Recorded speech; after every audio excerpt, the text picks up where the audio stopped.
दर्द की दुकान होने का, यानी कि शरीर के विभिन्न जोड़ों में दर्द, या आप कह लें कि सिर से लेकर पैर तक दर्द। डॉक्टर साहब, इसका सबसे बड़ा जो कारण है वो विटामिन की कमी है। जी, न्यूट्रिशनल लेवल पे विटामिन की बात कर सकते हैं, यानी कि विटामिन की कमी होगी तो निश्चित रूप से आपके शरीर में दर्द होगा, और वो दर्द आपके नसों से संबंधित हो सकता है, आपके हड्डियों से संबंधित हो सकता है। थोड़ी देर के लिए हम स्क्रॉल करते हैं या फेसबुक को ऑन कर लिया, इंस्टाग्राम को ऑन कर लिया, तो हमारे बॉडी के अंदर एक जो गुड हार्मोन्स होते हैं, हैप्पीनेस हार्मोन्स होती है, वो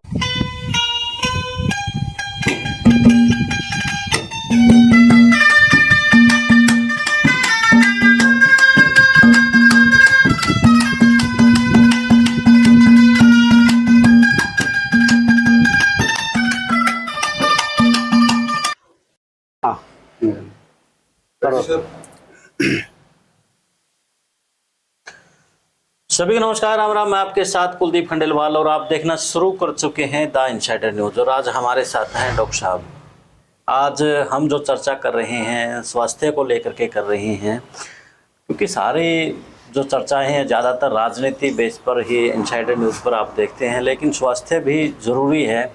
और आज के वक्त में तो सबसे ज़्यादा जो ज़रूरी है वो शरीर है, क्योंकि शरीर जिस तरीके से हर दिन कुछ नई बीमारियां लेकर के आ रहा है, ख़ास तौर पर नसों की, हड्डियों की, ब्रेन की, तो इन तमाम जो बीमारियां हैं कैसे रोकी जा सकती हैं, अगर हो गई है तो कैसे इनकी रोकथाम हो सकती है, तमाम विषयों के साथ आज हमारे साथ हैं डॉक्टर राजेश जी। तो डॉक्टर साहब, स्वागत है पहले तो आपका सबसे जी। नमस्कार, आपके सभी दर्शकों को मेरा बहुत बहुत नमस्कार, आभार। तो डॉक्टर साहब, आज हम देखते हैं चाहे पुरुष है चाहे महिलाएं हैं, खासतौर पर जो महिलाएं हैं उनको देखते हैं कि हमारे यहाँ पे दर्द है, हमारे यहाँ पे दर्द है, हमारे यहाँ पे दर्द है। एक नई बीमारी कभी सुनी ही नहीं थी, सर्वाइकल। तो जो ये नई बीमारी निकल कर के आई है खासतौर पर नसों को लेकर के, ये कैसी बीमारियां हैं और जो ये बीमारियां फैल रही हैं किस वजह से इनके फैल रही हैं ये? जी, बहुत अच्छा, आपका सवाल बहुत अच्छा है। ये जैसा आपने बताया कि नई बीमारी, ये बीमारी नई नहीं है, ये सारी समस्याएं पुरानी हैं, पहले भी होती थी लोगों को, आज भी होती हैं। अब अंतर इतना है कि अब लोगों को थोड़ा ज़्यादा होने लगा, पहले के मुकाबले में। पहले कम होती थी, अब बहुत ज़्यादा होने लगा। पहले बड़े उम्र में जाकर के होती थी, अब छोटे बच्चों से लेकर के बड़े लोगों तक या बुजुर्गों तक में भी होती है। तो ये जैसा आपका सवाल है कि ये क्यों होने लगा, कैसे होने लगा ज़्यादा, तो आप आज के टाइम में किसी को भी पूछें तो वो ज़रूर ये बताएगा कि मुझे गर्दन में दर्द है, कंधे में दर्द है या घुटने में दर्द है। मतलब शरीर के किसी न किसी हिस्से में दर्द होता है। यानी कि वो बहुत बार तो हम अपने पेशेंट को देखते हैं तो वो दर्द की, जैसे कह सकते हैं कि दर्द की दुकान है, यानी कि कहीं पे भी दर्द की बात होती है तो हाँ जी, यहाँ पे भी दर्द है, यहाँ पे भी दर्द है। बहुत सारे उसके कारण होते हैं, जिसमें उन कारणों में से एक तो मुख्य कारण होता है फिजिकल, दूसरा होता है इमोशनल और तीसरा होता है न्यूट्रिशनल। यानी कि आपके शरीर में यदि किसी तरह की फिजिकल समस्या आती है तो उसकी वजह से भी दर्द होता है।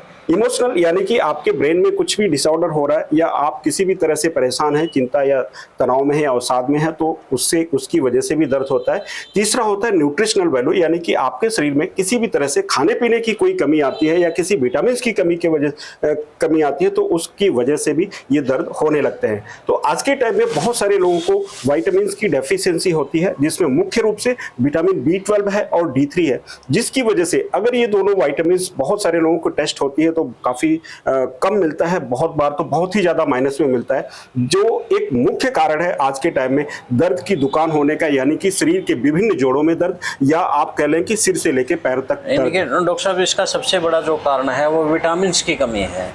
जी, न्यूट्रिशनल लेवल पे विटामिन की बात कर सकते हैं, यानी कि विटामिन की कमी होगी तो निश्चित रूप से आपके शरीर में दर्द होगा, और वो दर्द आपके नसों से संबंधित हो सकता है, आपके हड्डियों से संबंधित हो सकता है या आपके मसल्स से संबंधित हो सकता है।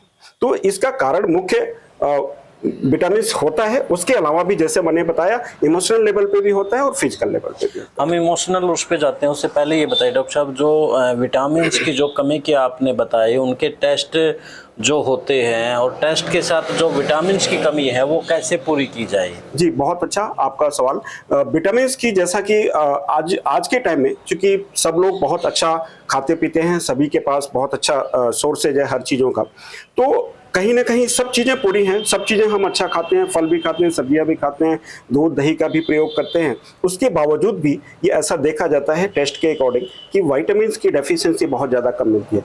जैसा विटामिन B12 की हमने बात करी, तो विटामिन B12 ज़्यादातर जो नॉनवेज खाते हैं उनका पूरा होता है, यानी जो वेजिटेरियंस लोग होते हैं, जो वेज होते हैं, उनके अंदर विटामिन B12 की कमी होती है, जिसकी वजह से भी उनके शरीर के विभिन्न हिस्सों में दर्द होता तो है। डॉक्टर साहब ये तो बड़ी दिक्कत आ गई, जैसे जो नॉनवेज वाले हैं वो हैं, तो उनके लिए कुछ तो रास्ता होगा। बिल्कुल बिल्कुल बिल्कुल, मैं उसी पॉइंट पे आ रहा था। तो जो वेजिटेरियंस लोग हैं उनमें मुख्य रूप से ये हम लोगों का सलाह होता है कि वो हर चीज़ों को यानी कि सुबह से लेकर शाम तक जो भी अपनी उनकी डाइट है वो अच्छा और रिच रखें, यानी कि फल सब्जियां दूध दही सारी चीज़ें प्रयोग अगर करते हैं तो जो विटामिन B12 की कमी जो नॉनवेज में की वजह से रहती है, कि जो नॉनवेज नहीं खाते उनके अंदर कमी रहती है, वो उसमें पूरी हो जाती है, जिसमें बहुत सारे ड्राई फ्रूट्स अखरोट्स या नट्स जितने भी होते हैं उनकी वजह से, उनके पूरा करने से भी ये विटामिन B12 की तो डॉक्टर कमी साहब पूरी हो जैसे जाती कई है। बार जो गरीब परिवार है, मध्यम परिवार है, उनके लिए ड्राई जो फ्रूट भी- के लिए, उनके लिए मेरे ख्याल से चना बेहतर रहेगा। बिल्कुल बिल्कुल, जो भी जिसके घर में भी जो भी संसाधन है, मैं ये बिल्कुल नहीं कह रहा हूँ कि इसमें मिलता और इसमें नहीं मिलता, हर चीज़ों में थोड़ी थोड़ी मात्रा में मिलती है। अगर वो पूरी तरह से अपने डाइट का ध्यान रखते हैं, कॉन्शियस हैं और अच्छे से अपना सुबह दोपहर और शाम का खाना खा रहे हैं, तो निश्चित रूप से उनका विटामिन B12 पूरा मिलेगा। जी, तो आप मानसिक तौर पर उन बातों को लेकर के भी बता रहे थे कि उनकी वजह से भी कहीं ना कहीं। यस, बिल्कुल बिल्कुल, साइकोलॉजी यानी कि जो मैंने बताया कि इमोशनल लेवल पे होता है, तो जब साइकोलॉजी डिस्टर्ब होती है किसी की, यानी कि जब वो किसी भी तरह से स्ट्रेस एंजाइटी या डिप्रेशन में रहते हैं, तो उस वजह से भी जो हमारे बॉडी के अंदर एक स्ट्रेस हार्मोन होता है जिसको कॉर्टिसोल बोलते हैं, अगर वो बढ़ जाती है, उसकी वजह से भी विभिन्न जोड़ों में दर्द, मांसपेशियों में दर्द, सुबह उठने पर भी अच्छा फील नहीं होना, या पूरे दिन एक बॉडी का एक जो नेचुरल हार्मोनी होती है, जो एक नेचुरल रिदम होता है, वो डिस्टर्ब रहता है और उसकी वजह से उनके शरीर में पेन महसूस होने लगता है। तो डॉक्टर साहब जैसे दिनचर्या की बात करें, हम महिलाओं की बात करें तो महिलाएं जैसे पूरे दिन काम करती रहती हैं और उन्हें कहा जाता है कि आप व्यायाम भी करिए। तो जो योग है और जो एक प्रकार के प्रैक्टिस हैं, तो उनका कितना योगदान है जब वो दिन रात काम करती हैं घर का, उसमें भी एक प्रकार का व्यायाम तो होता ही है। बिल्कुल बिल्कुल होता है। जैसे ये एक हमारा जो दिनचर्या होता है, यानी कि सुबह से लेकर शाम तक जो काम करते हैं, उन कामों को बहुत अच्छे तरीके से करने के लिए हमें उस काम को शुरू करने से पहले सुबह का योग प्राणायाम या नित्य प्रति जो भी एक उनको फिट रहने के लिए तरीके हो सकते हैं, कोई गेम खेलना या कोई रनिंग करना, वॉकिंग करना, या महिलाएं हैं तो उनके लिए सबसे बेस्ट योगा करना घर पे, जो हम सुबह से लेकर शाम तक काम करते हैं वो हमारे बॉडी को एडिशनल इफेक्ट देता है, इसमें कोई दो राय नहीं है। लेकिन सुबह से लेकर शाम तक बहुत अच्छा हम काम कर पाए, हमारी एनर्जी पूरे टाइम पूरा दिन अच्छा रहे और हमारे शरीर में कोई दर्द या किसी भी तरह की तकलीफ महसूस ना हो, या हमारे जोड़ बहुत अच्छा मजबूत रहे या फ्लेक्सिबल रहे, उन सब चीज़ों के लिए हमें सुबह अपने लिए समय जरूर निकालना चाहिए। और उस समय में आप योगा करिए, प्राणायाम करिए, कोई गेम खेलिए, या आप वॉकिंग करिए या रनिंग करिए, कुछ भी करिए अपने शरीर के लिए, लेकिन आप अपने लिए समय जरूर निकालें पूरे टाइम फिट रहने के लिए। तो डॉक्टर साहब आजकल कंप्यूटर का दौर है और कंप्यूटर के ऊपर हम भी जो हैं काम करते हैं, उस वक्त कुछ चीज़ों का पालन को लेकर के यूट्यूब पर चीज़ें देखते रहते हैं, लेकिन कुछ चीज़ें समझ नहीं आती क्योंकि यूट्यूब ठीक है बता देता है, लेकिन जब तक हम अच्छे तरीके से उन चीज़ों को नहीं समझते, तब तक उन चीज़ों का इम्प्लीमेंट नहीं करते, तब तक उन चीज़ों का फ़ायदा भी नहीं मिलता है। तो जब हम कंप्यूटर चलाते हैं, लैपटॉप के लिए बैठते हैं, उनके लिए किस तरीके से बैठना चाहिए, किस तरीके से काम करने की एक तरीका होना चाहिए ताकि जो पेन की दिक्कत है, नसों की दिक्कत है, वो ना आए। जी बिल्कुल, बहुत अच्छा। आज के टाइम में चूंकि ये सबको पता है कि आज हम टेक्नोलॉजी के साथ जी रहे हैं और टेक्नोलॉजी के साथ ही बहुत ज़्यादा हमारे देश की भी और हम सब की भी प्रगति हो रही है, तो निश्चित रूप से हम कंप्यूटर, मोबाइल, लैपटॉप सारी चीज़ों का यूज़ कर रहे हैं और समाज में सभी लोग, सभी बच्चे या सभी लोग कर रहे हैं। तो इसमें अब ये सवाल उठता है कि हमें अपनी प्रोग्रेस के लिए करना भी, ये सब यूज़ करना भी जरूरी है, लेकिन इन सब चीज़ों में हम जब बहुत लंबे टाइम तक एक जगह पे बैठे रहते हैं या गर्दन को झुका करके बैठे रहते हैं, तो उन सब चीज़ों की वजह से बॉडी की जो स्टैग्नेंसी होती है, यानी कि गतिशीलता जो होती है वो कम हो जाती है, मोबिलिटी कम हो जाती है। तो कहीं ना कहीं ये देखा गया है कि गर्दन में, कमर में, घुटने में, इन सब जगहों पे दर्द आने लगता है। इनसे बचने का तरीका क्या हो सकता है? डेफिनेटली हमें बहुत लंबे लंबे टाइम तक काम करना पड़ता है। तो ये सबसे पहले तो हम लोग अपने पास आने वाले लोगों को यही बताते हैं कि आप एक जगह पे बहुत ज़्यादा देर तक ना बैठें। थोड़ी थोड़ी देर के लिए, थोड़ी थोड़ी देर पे, 1 घंटे, आधे घंटे या 2 घंटे पे आप 1 या 2 मिनट के लिए अपनी सीट को छोड़ें, अपनी जगह पे थोड़ा मूव करें, पानी पिएं और फिर बैठ करके काम करें। यानी आप अपने काम को कंटिन्यूअस करने के बजाय पार्ट पार्ट में करें, यानी कि थोड़ी थोड़ी देर के लिए आप बीच में 1 बार या 2 बार उठ जाया करें, जिससे आपके गर्दन, कंधा या दोनों घुटने या ब्लड की सर्कुलेशन, ये सारी चीजें सामान्य रहती हैं। ये हमारा हो गया बचने का तरीका कि अगर हम काम अपने मोबाइल पे या लैपटॉप पे बहुत ज्यादा देर तक कर भी रहे हैं तो उससे बचने का एक सिंपलेस्ट वे है कि आप अपनी सीट से 1 मिनट के लिए सिर्फ घंटे 2 घंटे पे छोड़ दीजिए, अपने आसपास अपने रूम में मूव करिए, फिर अपने चेयर पे बैठिए और काम करिए। कहने का मतलब है कि 1 घंटा 1.5 घंटा के बाद शरीर को थोड़ा सा रिलैक्स और उसकी तरफ मूवमेंट की तरफ लेके जाना है। मोबिलिटी में लेके आना है, यानी आप थोड़ा सा हाथों को ऊपर कर लिया, थोड़ा फिंगर्स का मूवमेंट दे दिया, थोड़ा सा चल लिया, तो आपकी पूरी ब्लड सर्कुलेशन ठीक हो जाती है। जो एक जगह पे सारी मसल्स स्थिर हुई है वो थोड़ा सा मूवमेंट से आपकी ठीक हो जाती है, तो उनके अंदर जो एक स्टिफनेस पैदा होती है वो कम होने लगती है और आपको दर्द का एहसास नहीं होता। तो डॉक्टर साहब, जैसे कुछ लोग चेयर पे बैठ के काम करते हैं, कुछ लोग स्टडी टेबल पर बैठ के काम करते हैं, तो ज़्यादा बेस्ट कौन सा तरीका है बैठने का?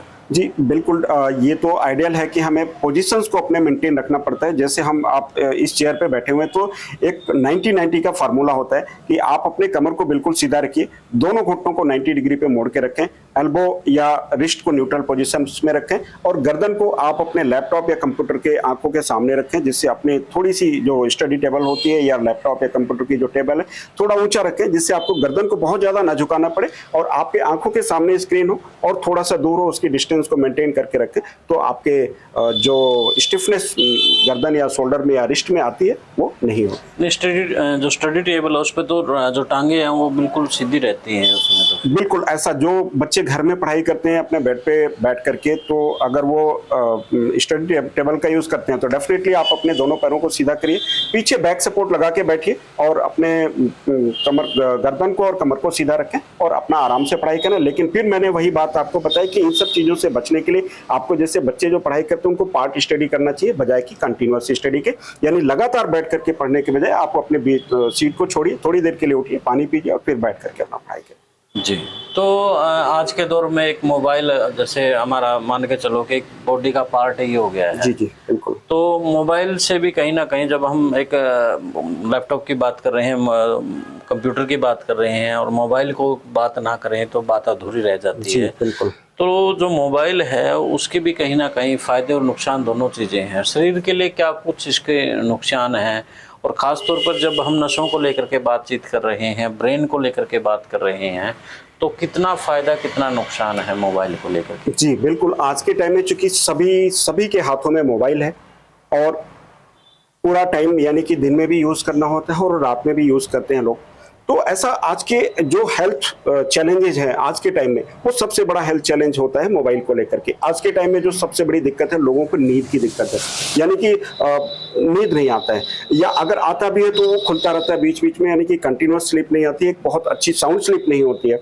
जिसका एक मुख्य कारण जो आज के टाइम में हम लोग देखते हैं या हमें जो देखने में आता है वो उसका मोबाइल की जो लाइट है, यानी कि जो स्क्रीन टाइम है, स्क्रीन टाइम के ऊपर जो आप स्क्रीन टाइम यानी कि मोबाइल को ज़्यादा से ज़्यादा जो यूज़ कर रहे हैं और जो आपका मोबाइल की लाइट है वो आपके शरीर पे या दिमाग पे, आंखों के सामने आ रही है, तो उसकी वजह से क्या होता है कि जब भी आपने अक्सर देखा होगा कि हम रात में मोबाइल को देख रहे हैं तो आपको नींद जल्दी से नहीं आती है। हम ये सोचते हैं कि जब नींद आएगी तो मोबाइल को रखेंगे और हमारा शरीर कहता है कि आप मोबाइल तो रखो, फिर उसके बाद से हमारे शरीर की गतिविधियां शुरू होंगी सोने के लिए।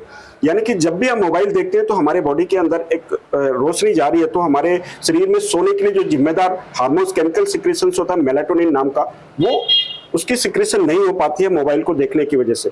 तो जब हम रात में मोबाइल देखते रहते पूरी रात नींद नहीं आती है, उसका एक मुख्य कारण है कि आपकी जो लाइट चल रही है मोबाइल की स्क्रीन पे वो आ रहा है, वो आपके शरीर के अंदर जो सोने के लिए जिम्मेदार केमिकल सिक्रेशंस होता है उसको स्लो कर देता है। दिन में वही उल्टा होता है कि जब भी हम मोबाइल देखते हैं तो हमेशा सुस्ती सी रहती है, क्योंकि रात की नींद नहीं है, दिन में भी नींद नहीं है, तो डेफिनेटली एक ऐसा साइकिल बन जाता है कि पूरा एक स्लीप डिस्टर्बेंसेज हो जाता है। बहुत से डॉक्टर साहब महिलाएं तो ये बात कहती है कि हमें नींद ही तब आती है जब हम मोबाइल देखते हैं, वैसे तो नींद ही नहीं आती। जी बिल्कुल, ऐसा वो उनका एक कंसेप्ट बन चुका है कि जब तक हम मोबाइल नहीं देखेंगे तो नींद नहीं आएगी, जब तक हम टीवी नहीं देखेंगे तो नींद नहीं आएगी। एक साइकोलॉजी है, एक पैटर्न है कि जब तक हम ये ऐसा करेंगे नहीं तब तक नींद नहीं आएगी। लेकिन ऐसा आप थोड़ी देर के लिए, ये बिल्कुल नहीं मैं कह रहा हूँ कि आप कोई मोबाइल ना देखें या मोबाइल का यूज ना करें। जैसा आपने खुद बताया कि आज के टाइम में मोबाइल का, हम सब लोग भी इस काम को भी मोबाइल या लैपटॉप के थ्रू या कैमरे के थ्रू ही कर रहे हैं, तो अपने यूज के लिए आप करिए, उसके लिए कोई मना नहीं कर रहा। बट एक स्क्रोलिंग की जो आदत बन गई है, बैड हैबिट, उन सब चीजों को स्क्रॉल करना है, बस हमें बस आगे आगे आगे आगे स्क्रॉल करना है और टाइम पास करना है, और वो डेफिनेटली आपके माइंड के ऊपर, बॉडी के ऊपर डेफिनेटली ये बहुत ज्यादा नुकसान कर रहा है।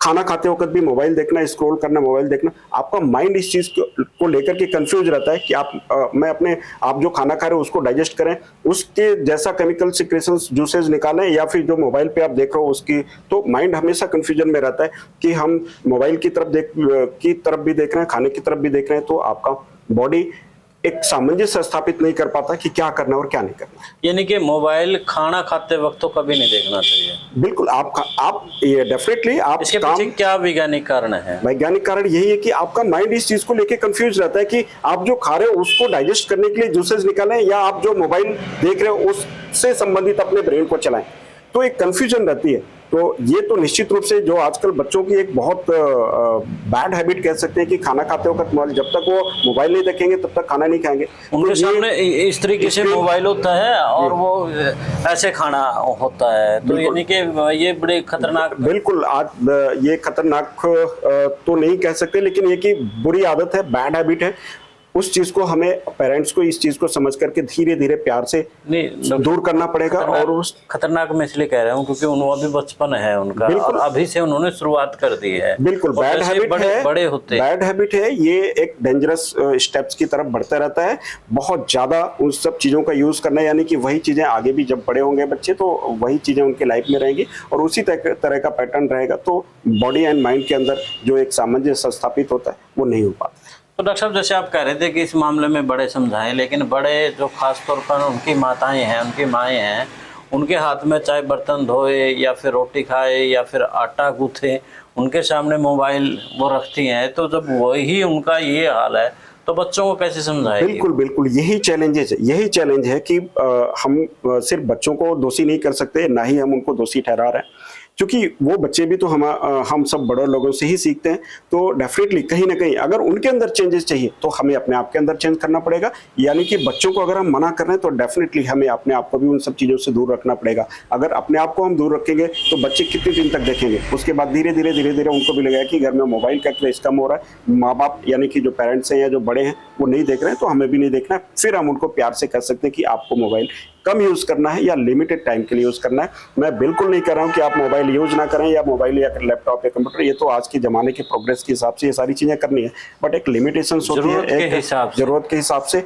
अननेसेसरी की जो स्क्रॉलिंग है वो बिल्कुल बैड है, और उसके लिए ही हम सब लोग इस चीज को लेकर के अपने आप पास आने वाले पेशेंट्स को भी जागरूक करते हैं, अवेयर करते हैं कि आप इसके यूज करें, लेकिन ध्यान से करें।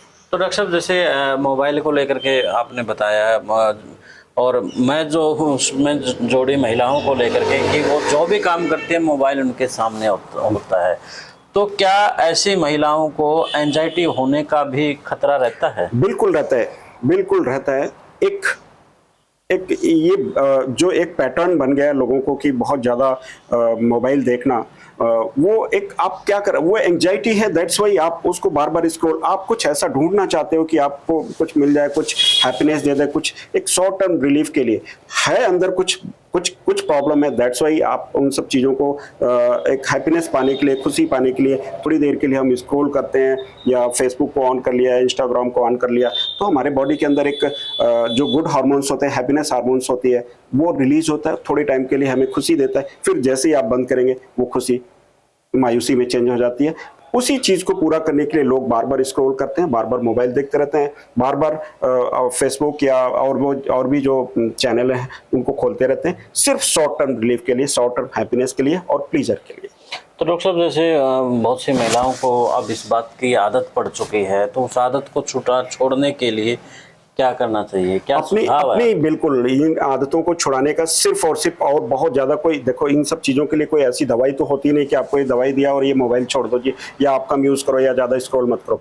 ये अपनी इच्छा शक्ति के ऊपर होता है, अपनी विल पावर है, तो आप उन सब चीज़ों को अपने मन को समझा करके धीरे धीरे धीरे कम करें। एकदम से बिल्कुल नहीं होगा। आप उसकी टाइम को, जैसे स्मोकिंग करते हैं लोग या अल्कोहल लेते हैं, बहुत ज़्यादा कोई अल्कोहलिक या बहुत ज़्यादा स्मोकर से हम अपने पास आने वाले पेशेंट्स को क्या कहते हैं कि आप एकदम से बंद मत करो, बट आप उसको हर रोज एक एक कम करते करते करते धीरे धीरे उसकी क्वांटिटी को कम करिए। ऐसे ही ये भी है, एक एडिक्शन है। उन सब एडिक्शंस को कम करने के लिए आपको अपनी इच्छा शक्ति के हिसाब से, अपने विल पावर के हिसाब से धीरे धीरे धीरे कम करना पड़ेगा, और एक लाइफ टाइम आएगा कि आप महसूस करेंगे कि मेरी लाइफ में बहुत सारे चेंजेस आ रहे हैं। जब ये चेंज आएगा तब किस तरह की लाइफ है?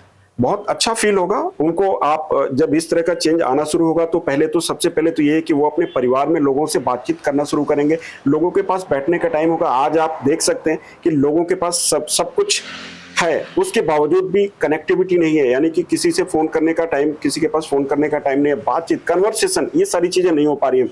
जब आप मोबाइल का यूज कम करेंगे, फेसबुक इंस्टाग्राम का यूज कम करेंगे, स्क्रॉलिंग कम करेंगे, रील्स कम देखेंगे, आपके पास समय होगा अपनों से बात करने की, अपनों के पास बैठने की, अपने हमारे घर में बड़े बुजुर्ग हैं उनका हाल चाल लेने की, अपने रिश्तेदारों की हाल चाल लेने की आपके पास समय होगा। अपने आप अपनी सुख की बातें और या अपने आपके कोई परेशानी है उन सब चीज़ों को भी आप अपना शेयर कर सकते हैं। लेकिन अगर लगातार आप मोबाइल पे हैं, आप आज देखिए सोसाइटी में कंटिन्यूअस मोबाइल का यूज़ करने की वजह से बहुत सारी प्रॉब्लम्स आ रही है लोगों को, चाहे वो बहुत हाई प्रोफाइल लोग हैं या मीडियम है या लो प्रोफाइल में है।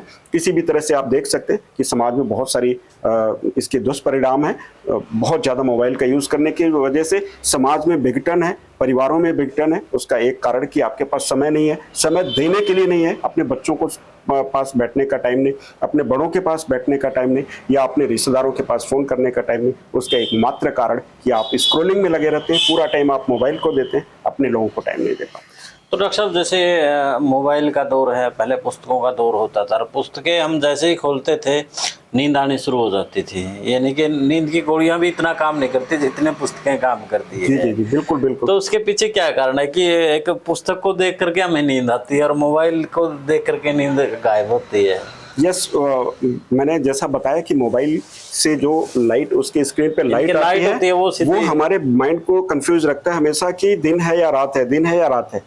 उसमें बॉडी कंफ्यूज, माइंड हमारा कंफ्यूज में रहता है कि इसको हम इसके अंदर कौन सा केमिकल सिक्रेशंस निकालना है, सुलाने वाला या जगाने वाला। ये एक रीजन है। दूसरा रीजन जैसा आपने बताया कि बुक को देख करके नींद आने लगती थी, तो ये बहुत पुरानी बात है। जब आपका एग्जाम टाइम होता है, पुरानी इन द सेंस कि जब आपका एग्जाम होता है तब तो आपको नींद नहीं आती, यानी कि जब आपके सामने चैलेंजेस बड़े होंगे, टारगेट बड़ा होगा, आपको नींद नहीं आएगी। जब चैलेंजेस या टारगेट स्लो होगा तो डेफिनेटली आप सीरियसनेस में रहेंगे, सुस्ती में रहेंगे।